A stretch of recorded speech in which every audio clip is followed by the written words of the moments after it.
que desde el año 79, que se iniciaron los ayuntamientos democráticos,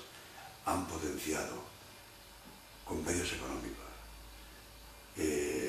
con ideología de mantenimiento del andalucismo mal entendido que se convierte en españolismo.